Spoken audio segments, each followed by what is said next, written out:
आपदां हरते नित्यं लक्ष्मी तिष्ठति सर्वदा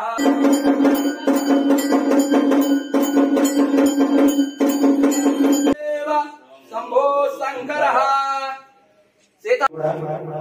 అయినప్పటికీ చివరికి చాలా ప్రయత్నాల తర్వాత మేము ఎప్పుడు కూడా చట్టానికి సహకరిస్తాం. చట్టాయ సహకారం లేకపోతే ఇవాళ అవి మేము చేసే వాళ్ళమే కాదేమో. మొత్తానికి మీ యొక్క చాలా happy madam. 30 CC cameras opening కి నన్ను ముఖ్య అతిథిగా పిలిచినందుకు ముఖ్యంగా ఈ కాలనీ వాసులందరికీ నా నమస్కారాలు తెలియజేసుకుంటున్నా. ఉన్నారు అని చెప్తున్నారు. సో మీరు నిర్మల్ లో అన్ని కాలనీలకి ఆదర్శంగా నిలిచినందుకు మీ అందరికీ కూడా నేను అభినందిస్తున్నాను.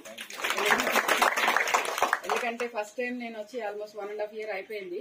1.5 year లో ఫస్ట్ సీసీ కెమెరాస్ ఓపెనింగ్ నిర్మల్లో, వేరే దగ్గర ఓపెన్ చేసాం కానీ నిర్మల్లో చేయలేదు.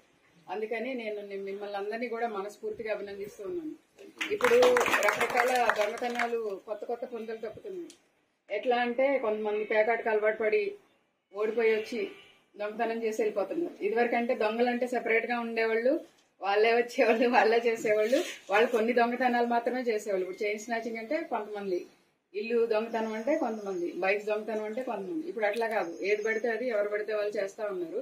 ఇలాంటి టైంలో మనకి సీసీ కెమెరాస్ అనేవి చాలా ఉపయోగపడతాయి మనకి. ఇది ఓపెనింగ్ ముందే ఆల్రెడీ ఒక కేసు మనం మంచిగా డిటెక్ట్ చేసాము. అది కాకపోతే మనకి వేరే ఇబ్బంది కలిగి ఉండేది. సో ఇంత మంచి కార్యక్రమం చేసినందుకు మరొకసారి మిమ్మల్ని అందరినీ అభినందిస్తున్నాను. మెయింటెనెన్స్ కూడా కరెక్ట్ గా ఉండాలని కోరుకుంటున్నాం. పాడైపోయిన వెంటనే సర్వీసింగ్ చేయడము.